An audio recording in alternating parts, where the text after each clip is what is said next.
certain amount of willingness to become unpopular. Winston Churchill was a perfect example of that.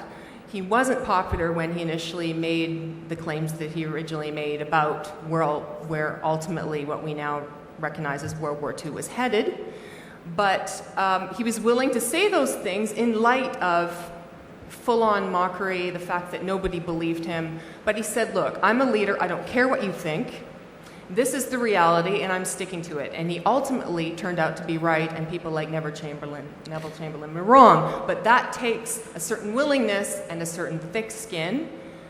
It takes the ability to be able to withstand an unpopularity, and a lot of politicians aren't willing to do that. President Toledo, what Rachel just mentioned is inspiring me a question. What compromise were you forced to make when choosing between policies that were best for your country for the long term, but were unpopular amongst your citizens? You know, my friend, you asked me a question at the beginning. I want you to know, I'm one of 16 brothers and sisters. 6 twins. 7 of my brothers and sisters died the first year of their life because we didn't have access to potable water and sanitation. Why did I mention this? Because I had to confront from the very first day of my life the adversity and convert the adversity in an opportunity to make a decision. When I became a president, the economy was in recession. The collective self-esteem of Peru was very low because there was a dictator who escaped in a plane, ended up in Japan, and resigned by fax to the presidency. People did not believe in politicians.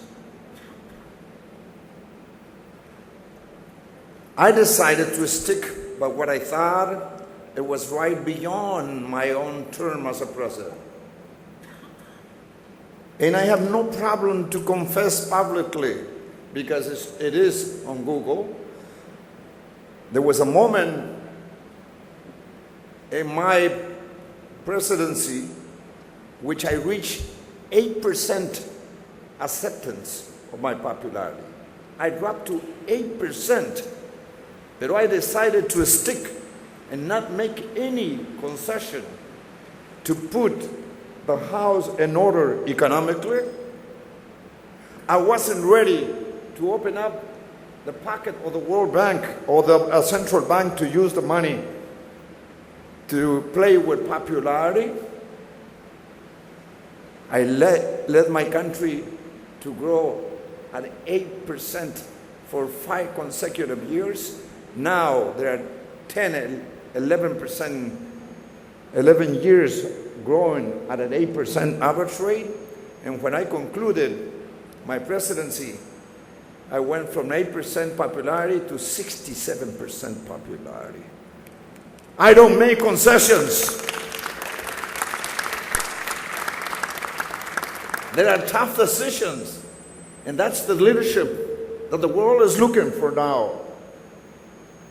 You're going to excuse me, my friend. There was a person in the United States that believed in deregulation. I'm a man who believes in market economy. But with all due respect, I'm not ready to give a blank check to the bankers. We need to regulate, not to control. But I'm not ready. We are paying the prices of this crisis of 2008 and 2009, and the one who is coming from Europe to the United States. If the world economy drops between 1.3 and 1.6% in world economic growth, that will imply 27 million more people in poverty. So we have a responsibility, and I'm not ready to give to the bankers or Wall Streets of the world, a blank check. Siktani, préparez votre réponse, mais je vais d'abord interroger nos invités, si vous le voulez bien, et puis je vous laisserai parler en tant qu'hôte marocain, si vous le voulez bien, après. Mais j'aimerais demander à Cheikh Modibo Diarra. So, Cheikh Modibo, how do you react to what you heard? And I would like to hear also, because I had the great pleasure to discuss with you during these past 2 days about your vision of leadership, your definition of leadership. And also I would like to ask you another question, because you are a great innovator. And I have a quote from Steve Jobs, the late Steve Jobs, who said a few years ago, innovation distinguishes between a leader and a follower. I would like you to comment if you agree about that statement from Steve Jobs. Please. Thank you very much. Before I get started, allow me to thank our host, the Moroccan people, for their hospitality, and to congratulate the MEDays leadership for a very successful forum. Now, this is a very interesting panel, and I am delighted to be seated with the people who are here present. You know, we live in a world that is very fragile now. You know, we have environmental issues. We have access to resources issue, including water and everything else. We have the issue of the youth, trying to educate the youth for a future world, when actually today we barely can define 80% of the jobs that will be available in the future. So what kind of education should we give them? We are confronted with drug trafficking issue, with terrorism issue. We are confronted with security issues, with equity and justice among nations issues. All the things that define actually a fragile state are now available in our own world. So we are dealing with a very fragile world. President Toledo, through his intervention, had made us see the value of somebody being able to put themselves in other people's shoes. He talked about his family. He talked about access to water. He has talked to us about, in a leader, the value of having moral courage to stick with what is right, whether that is popular or not. Of course, if you Google him, you will see there also ethical fitness. These are all things that are required of a leader. And yet we are today in a great leadership crisis around the world. Simply, in my opinion, because our leaders, based on this desire to be able to reach very, very unstable equilibriums, but equilibriums that are easy to actually reach, instead of going for a more stable equilibrium that require more work and require more time, are still using the old tools of the world to try to deal with new problems. Yet they are dealing also with a civil society that is much, much more informed and much enlightened because of the technologies. And this is where the crisis happened. Now, what do we do in that kind of situation? I don't know where we're going to end. But one thing I know is that we have two possibilities, two ways to go. Either we come out with leaders who are capable of realizing that the old market principle, which consisted in thinking that one can reach the best result by negotiating one's interest, that those days are over, and that actually the best way to go about it is to negotiate your best interest while at the same time preserving the interest of the ecosystem you lived in, taking into account other people's interests. Either we do that, or we are going to see around the world the civil societies of the world searching for one another on the net, getting in touch with one another, reaching out, finding their own solution, and that solution will take much longer for us rather than being able to identify, I hope, global leaders with these characteristics. Now, Steve Jobs is right. Nowadays, if you go into any captain of the industry, they will tell you that the two values that are of the great utmost importance are creativity and innovation.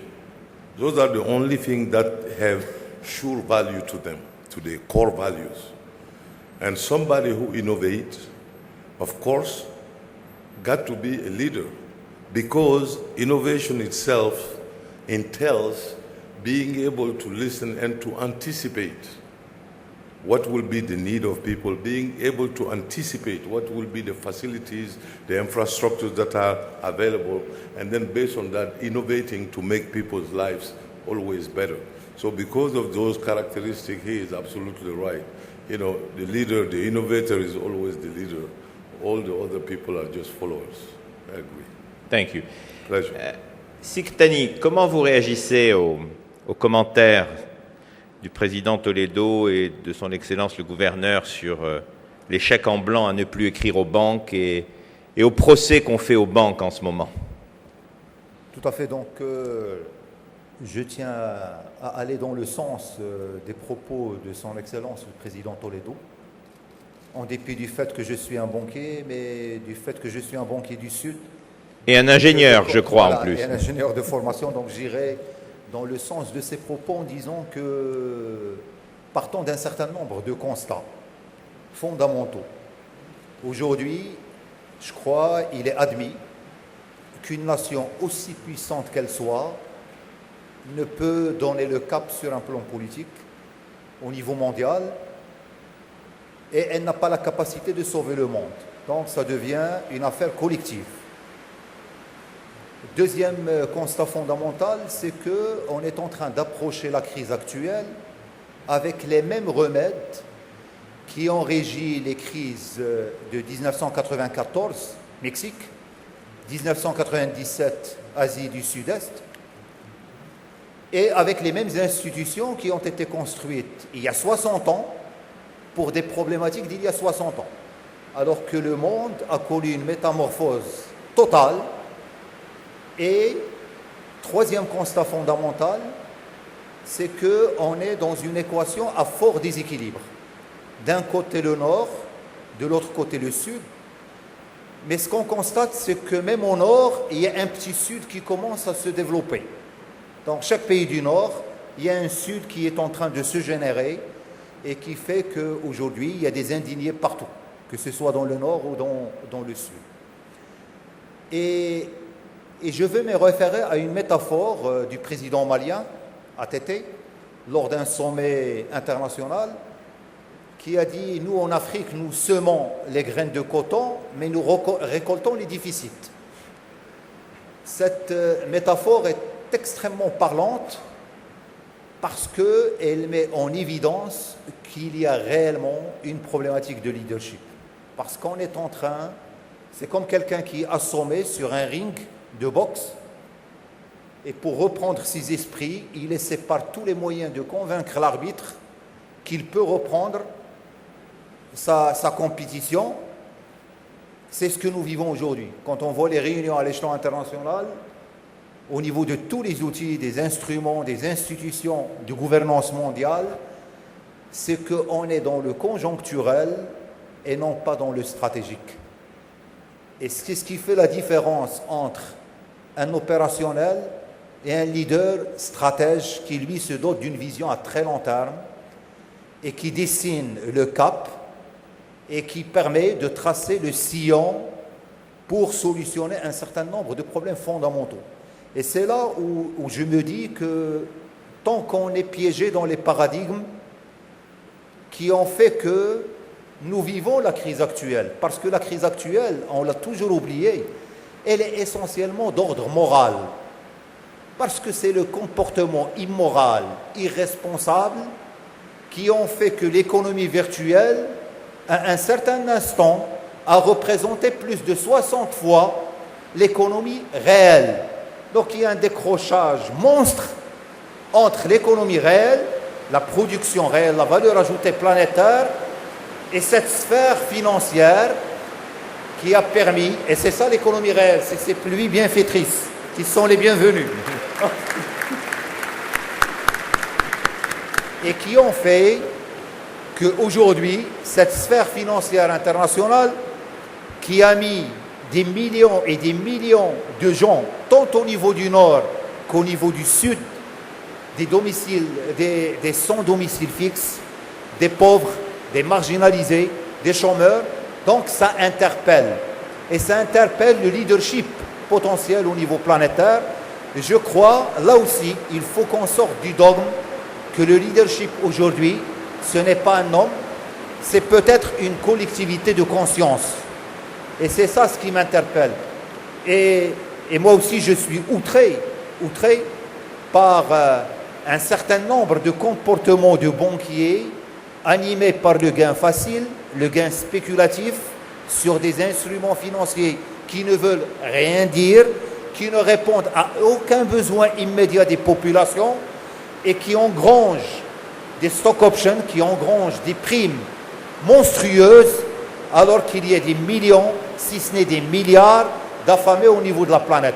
Et c'est là où j'appuie fortement Son Excellence le Président Tenu pour dire qu'il y a lieu de revenir sur soi, de se remettre en cause et d'aller vers une véritable refondation du système monétaire et financier et économique international bâti autour d'un ordre moral et d'un niveau de responsabilité et d'exigence, mais aussi, comme l'a dit Son Excellence le Gouverneur, aussi bâti autour de sanctions. Bâti autour de sanctions. Parce que tant que ceux qui étaient responsables de cette dérive monstre n'ont pas été sanctionnés, la mémoire étant courte, on est en train de la reproduire. Et ce qui a été vécu en 2008, ce que nous vivons aujourd'hui, nous risquons de le vivre en 2015 ou en 2020. Governor, you want to react to what Mr. Katani just said, and I have also a question for you, which is, what should be, in your mind, the relationship between head of states and head of banks? Well, let me start. But before I go to Mr. Katani, I think something Rachel said about not believing in taxing banks. You know, this is an argument that I've heard so many times, and it's an argument that I don't understand. Because if you don't tax the banks anyway, you're taxing the citizens to pay for the mistakes of the banks. So it's an ideological argument, not an economic argument. You're simply saying the general public should pay, okay? And the banks should not be taxed. Now, if I give you an example of what I did in Nigeria, for example, we set up a resolution trust company, and we put in money to recapitalize the banks and to buy the bad loans.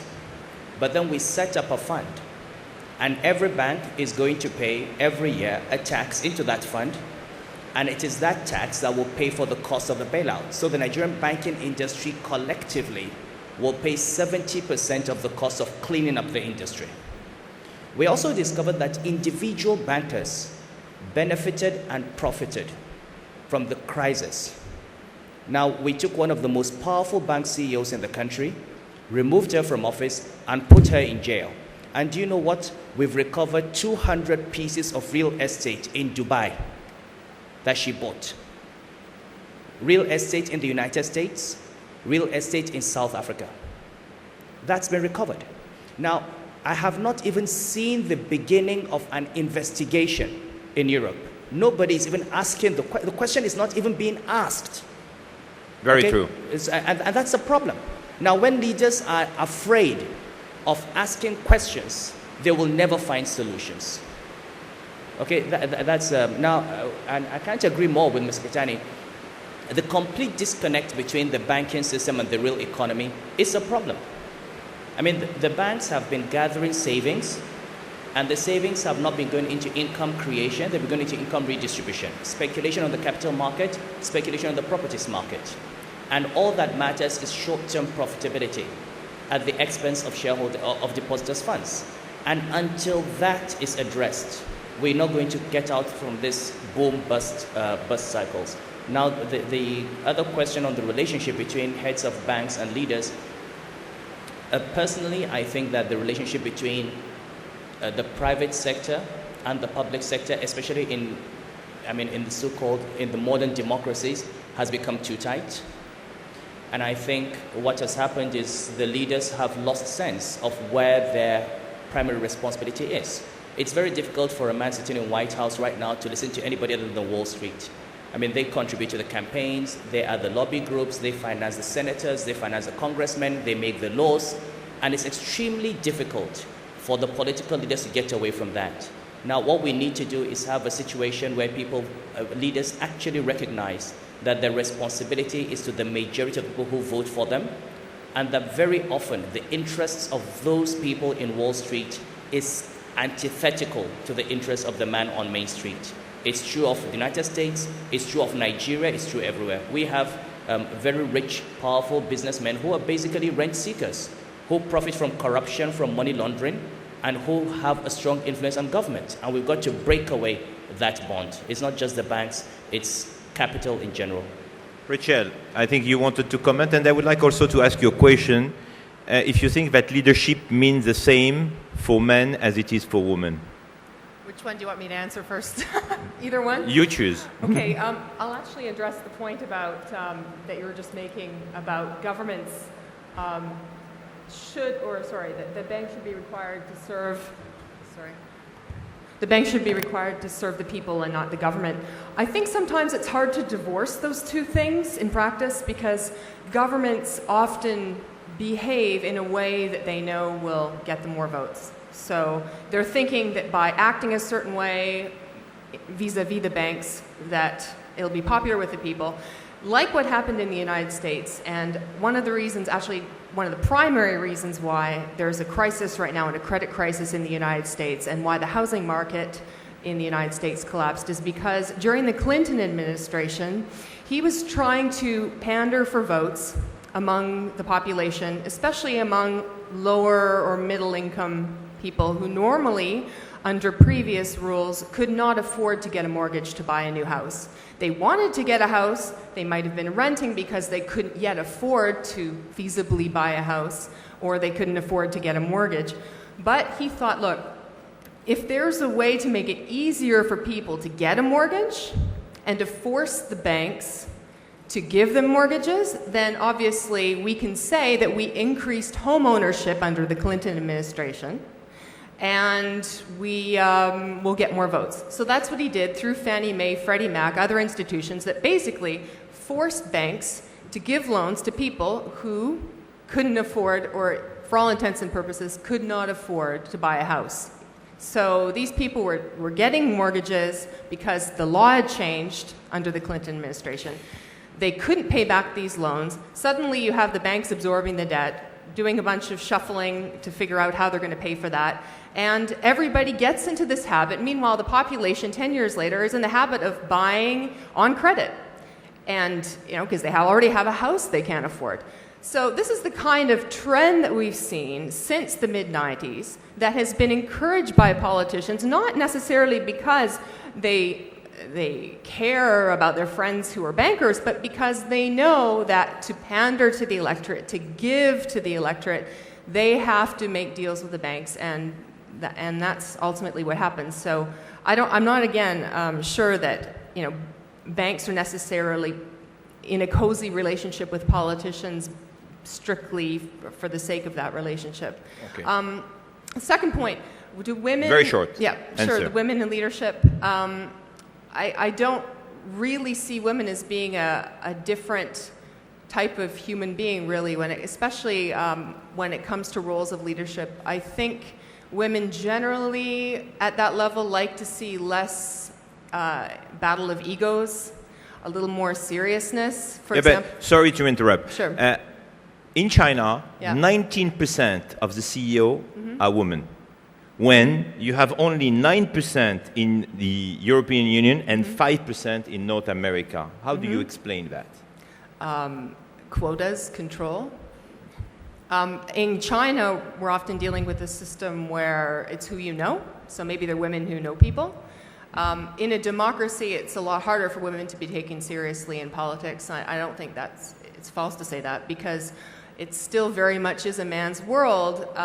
Women, if they were to behave like men often do in politics in Western democracies, would never be taken seriously. We can't walk into a meeting and play around. We'd be considered a flake and dismissed. So I think women have to be a bit more serious in order to obtain those leadership roles in democracies. And then there's a whole bunch of ideas around the serious woman. Hillary Clinton has been subject to a lot of criticism with regard to how she behaves, and it's not, because she doesn't behave like a man in politics. Why isn't she funny? That's what you hear a lot of. Why isn't she funny? She's not funny because to be taken seriously at that level, you can't joke around. To get to that level, you can't joke around. And in China, again, I think a lot of women simply have family connections, have governmental connections, and that supersedes everything else in those countries where it's not an open democracy. So prepare yourself for question. I will open the floor in 1 minute. I would like just to ask a question to Sheikh Modibo. 2 weeks ago, Forbes magazine has published the list of the 70 most influential and powerful people in the world.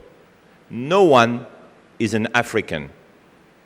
And since 2 days, I am hearing so accurate, so smart point, even now, from the panel. Congratulations to you. How do you explain that? You know, anybody who has sense know that in the continent of Africa that has reached the 1 billion people level, that there are certainly a lot of men and women who are ethically fit, who have moral courage, who work every day, who are smart, who are innovating, even in the areas of